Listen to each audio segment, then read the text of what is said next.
یہی نہیں ہے اسکول کالج کے جو اسٹوڈنٹس ہوتے ہیں ان کے دماغ میں اسلامیات وہ لاسٹ سبجیکٹ ہوتا ہے کہ جس کی تیاری کرنا وہ ضروری سمجھتا ہے. فکر بھی نہیں ہوتی. وہ ان کے لیے پرسنٹیج بنانے والا ہوتا ہے. وہ کہتے ہیں ہم تو مسلمان ہیں. اسی طرح اردو ہوتا ہے ان کے دماغ میں, ہم اردو سمجھنے اور بولنے والے, تو وہ سمجھتے ہیں کہ شاید وہ اس سبجیکٹ کے اندر بھی بہت اچھے ہوں گے. ٹھیک ہے نا, صحیح ہے.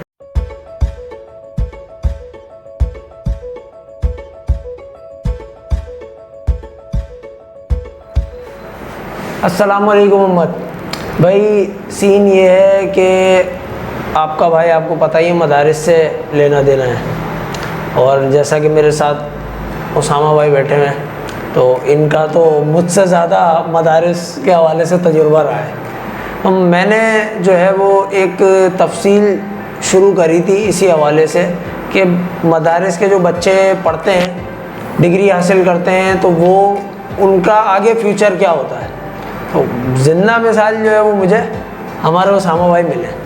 تو اب انہیں سے پوچھیں گے, یہی بتائیں گے, کیونکہ ڈگری بھی لی ہوئی ہے, دنیاوی تعلیم بھی حاصل کی ہوئی ہے ماشاءاللہ, دین کی تعلیم بھی حاصل کی ہوئی ہے ماشاءاللہ.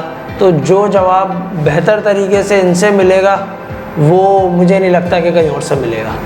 تو اسامہ بھائی تھوڑی سی گائیڈنس چاہیے. السلام علیکم, امید ہے کہ خیریت سے ہوں گے. اچھا, ایسا ہے کہ ماشاءاللہ آپ نے ساری چیزیں جو ہم سے ڈسکس کی تھیں اس حساب سے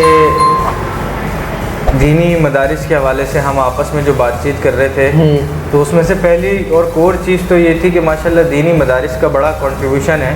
صحیح. اور ہماری اپنی سوسائٹی جو ابھی تک خراب نہیں ہوئی, مطلب ہم یورپین معاشرے کے حساب سے دیکھیں, مڈل ایسٹ کے معاشرے کے حساب سے دیکھیں, عرب معاشرے کے حساب سے دیکھیں, تو ہماری جو سوسائٹی خراب نہ ہونا یا اس کے اندر فیملی کی قدر ویلیوز کا موجود ہونا, اس کا وہ ایک واحد ریزن جو ہم آپس میں ڈسکس کر رہے تھے وہ یہ ہے کہ ابھی تک دینی مدارس ہمارے پاس اپنے ایکچول کے حساب سے کام کر رہے ہیں.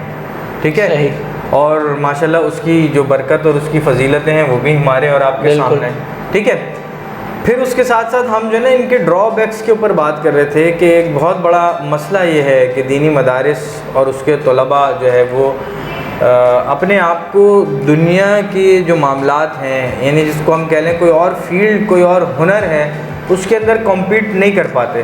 جب نہیں کر پاتے تو بس پھر وہ ان کے پاس آپشن رہ جاتا ہے کہ وہ قاری صاحب بنیں. وہ کہ یہ برے پروفیشنز نہیں ہیں, لیکن بتانے کا مقصد یہ ہے کہ ایکسیپٹیبلٹی پھر عوام کی نظر کے اندر پھر جو کم ہو جاتی ہے. دنیا داری والے معاملات ہیں اس کے اندر وہ چیز کم ہو جاتی ہے.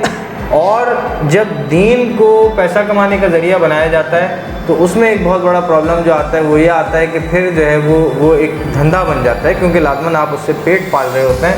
وہ پھر کہتے ہیں نا فیلڈ سلیکشن کے اندر پھر یہ بڑا دشوار ہوتا ہے کہ یار آپ جو ہے وہ تراویح پڑھا رہے ہو تو یہ رمضان اور اس کے ثواب کے لیے پڑھا رہے ہو یا ان 20-30 ہزار روپے کے لیے پڑھا رہے ہو جو آپ کو تراویح پڑھانے کے بعد ملیں گے. تراویح کو تو ہم ایسا کر رہے ہیں نا کہ تراویح تو چلو ایک ہمارا ایک رمضان ہے, ایک مہینہ ہے, لیکن وہ جو 11 مہینے اب ہمیں چلانا ہے, پڑھنا ہے, تو اسلام میں کہیں ممانعت تو نہیں ہے کہ میں اپنے اس پروفیشن سے کماؤں. اچھا دیکھیں, اس میں ایک چھوٹی سی چیز ہے جو میں آپ کو بتا دیتا ہوں اور آپ کے توسط سے جو آپ کے اور ہمارے ناظرین ہیں ان کو بھی بتا دیتا ہوں. بالکل. آپ کا سوال جو ہے وہ تھوڑے مشکل الفاظ کے ساتھ ہے.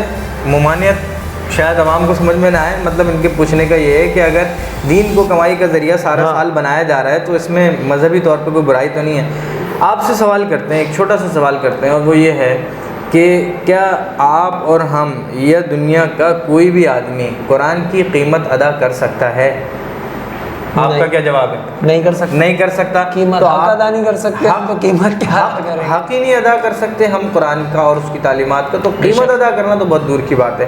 تو پھر یہ کیا ہوتا ہے جو ہم کسی کو پے کرتے ہیں 2,000 5,000 10,000 روپے ہمارے بچے کو پڑھانے کے لیے, کوئی ایک ہمارے پاس کوئی معزز شخصیت آتی ہے یا ہم کسی ادارے کے اندر بچے کو بھیجتے ہیں تو وہ ہمیں اس کے بدلے میں اپنی سروسز دے رہے ہوتے ہیں قرآن کی تعلیمات کی شکل میں.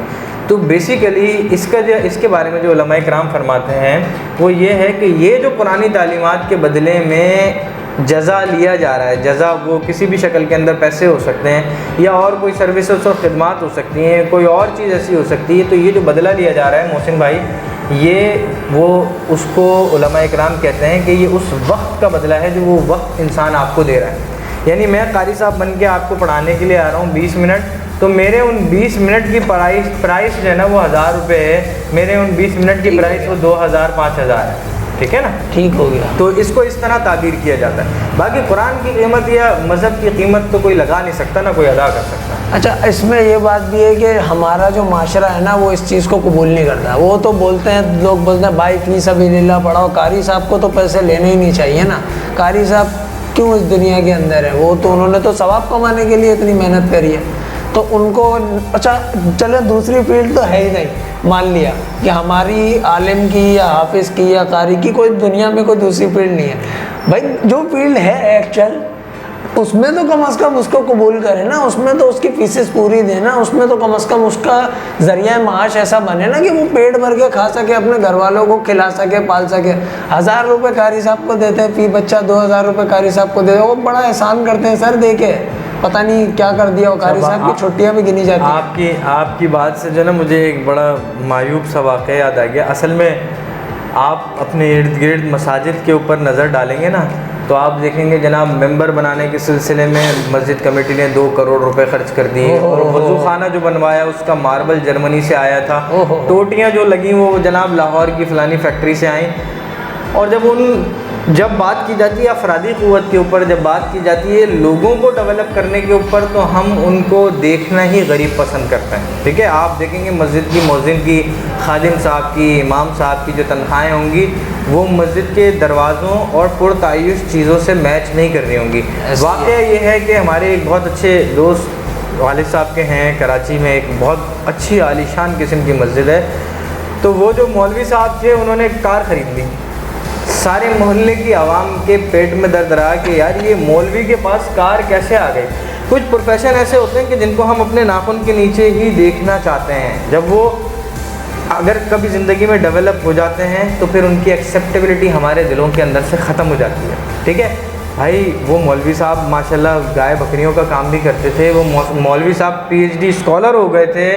وہ مولوی صاحب جو ہے وہ یونیورسٹی کے اندر بھی تعلیم جو ہے نا دینے جاتے تھے. اگر آپ کو وہ مسجد کے امام صاحب کے طور پہ آپ کے ساتھ ان کی شناسائی ہے تو اس کا یہ مطلب تو نہیں ہے نا کہ آپ ان کے ساتھ جلن کے اندر شکار ہو جائیں، مبتلا ہو جائیں، اور جو ہے وہ ان کے بارے میں پھر مطلب ہوا یہ کہ پھر ان کے بارے میں طرح کی باتیں شروع ہو گئیں. ٹھیک ہے نا محسن بھائی؟ ہوتا ہے بالکل. اب یہاں پہ ایک بہت بڑا ڈرا بیک جو کمزوری ہے ہم لوگوں کی، مدارس والوں کی، وہ یہ ہے کہ ہم اپنے آپ کو داؤد علیہ السلام کی سنت کے حساب سے جو ہے نا اپ گریڈ نہیں کر رہے، آپ صلی اللہ علیہ وسلم کی سنت کے حساب سے اپ گریڈ نہیں کر رہے. یعنی یہ میرے پیارے نبی کی بھی سنت ہے کہ بھائی انہوں نے بکریاں بھی چرائی تھیں. یہ پیور دنیا داری والا کام تھا. انہوں نے تجارت بھی کی اور تجارت کر کے حلال طریقے سے مال کمانے کی اچھی اگزامپل بھی قائم کی. ٹھیک ہے، اور انہوں نے کاروبار پہ لوگوں کو انکریج بھی کر کے دیا کہ کسی کو کلاڑی خرید کے دے دی، کسی کو رسی خرید کے دے دی. یہ ساری معلومات ماشاءاللہ عوام کو بھی اور آپ کو بھی ہے. اسی طرح داؤد علیہ السلام باوجود نبی ہونے کے وہ زرہیں بناتے تھے. یہ جو آپ کا اس زمانے میں جو تلوار بازی کے لیے جنگ کا جو لباس ہوتا تھا لوہے کا، زرہ بناتے تھے، ٹوکریاں بناتے تھے. ٹھیک ہے، اسی طریقے سے مختلف انبیاء ضرور اپنے معاش کے لیے مختلف کام کرتے رہے ہوں گے. انہوں نے مذہب کو کوئی فروغ کرنے کا کام نہیں کیا. ٹھیک ہے نا، مذہب چونکہ ہماری عوام کی لاسٹ پرائرٹی ہے، اس لیے مذہب سے ریلیٹڈ افراد اور مذہب کے بارے میں آپ کے ہمارے خیالات بھی وہ آخری درجے کے اوپر آتے. تو چونکہ عوام کی آپ کی ہماری پرائرٹی، ہماری اہمیت کی حامل چیز مذہب نہیں ہے، تو جب جو چیز اہمیت کی حامل نہیں ہوتی تو لازمی سی بات ہے وہ گھروں میں بھی اس جگہ پڑی ہوتی ہے جہاں اس کی ضرورت نہیں ہوتی، اور وہ معاشروں میں بھی اس جگہ پڑی ہوتی ہے جہاں اس کی ضرورت نہیں ہوتی. بالکل. اچھا